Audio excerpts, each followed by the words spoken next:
Hi friends, Janasena అధినేత Andhra Pradesh deputy CM Pawan Kalyan social మీడియాలో తరచుగా ట్రోల్ చేసే అంశాల్లో ఆయన చదువు అలాగే ఆయన పుట్టిన ప్రదేశం ఉంటాయి. ఎక్కడికి వెళ్తే అక్కడ పుట్టానని మాట్లాడతాడని, ఏ ప్రాంతంలో మీటింగ్ పెడితే ఆ ప్రాంతంలో పెరిగానని పవన్ చెబుతుంటారని ప్రత్యర్థులు యాంటీ ఫ్యాన్స్ విమర్శిస్తూ ఉంటారు. అలానే ఆయన ఏం చదివారనే విషయంపైన విపరీతంగా ట్రోల్ చేస్తూ ఉంటారు. పవన్ కళ్యాణ్ 2 లక్షల పుస్తకాలు చదివిన మేధావి అని, ఇది ఎవరికి సాధ్యమయ్యే పని కాదని సెటైర్లు వేస్తుంటారు. ఈ ప్రచారంపై తాజాగా మెగా బ్రదర్ నాగబాబు స్పందించారు. ఓ సినీ జర్నలిస్ట్ పవన్ కళ్యాణ్ గురించి పుస్తకం రాయడానికి ఆయన తల్లిదండ్రులు అలాగే నాగబాబును సంప్రదించారని కొన్నేళ్ల కిందట ప్రచారం జరిగింది. ఆ సమయంలో పవన్ కళ్యాణ్ తండ్రి వెంకట్రావు తన చిన్న కొడుకు దాదాపు 2 లక్షల పుస్తకాలు చదివినట్లు వెల్లడించారని అప్పట్లో వార్తలు వచ్చాయి. అప్పటి నుంచే పవన్ను ఉద్దేశించి పుస్తక పఠనంపై ట్రోలింగ్ మొదలైంది. నాగబాబు లేటెస్ట్గా ఓ ఇంటర్వ్యూలో మాట్లాడుతూ తన తండ్రి అలా అనలేదని క్లారిటీ ఇచ్చారు. 2 లక్షల పుస్తకాల వెనుకున్న అసలు కథను వివరించారు.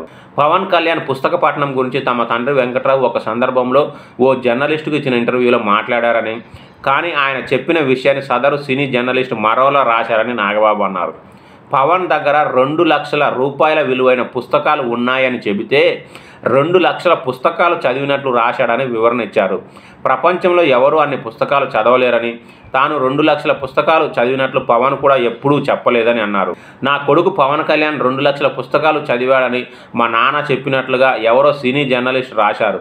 2 లక్షల రూపాయల విలువ చేసే పుస్తకాలు ఉన్నాయని మాత్రమే నాన్న చెప్పారు. దాన్ని మరోలా రాయడంతో కళ్యాణ్ను విమర్శించడానికి పనికిమాలిన అస్త్రంగా వాడుకున్నారు. అసలు ఎవరైనా 2 లక్షల పుస్తకాలు చదువుతారా? కళ్యాణ్ నోరు తెరిచి ఏనాడు నేను ఇన్ని పుస్తకాలు చదివానని చెప్పలేదు. మేము ఎప్పుడూ చెప్పలేదు. నా కొడుకు దగ్గర 2 లక్షల విలువ చేసే పుస్తకాలు ఉన్నాయని మా నాన్న కళ్యాణ్ గురించి చెప్పిన సందర్భంలో ఆ విషయాన్ని మిస్టేక్గా రాయడం వల్ల ఇదంతా జరిగింది.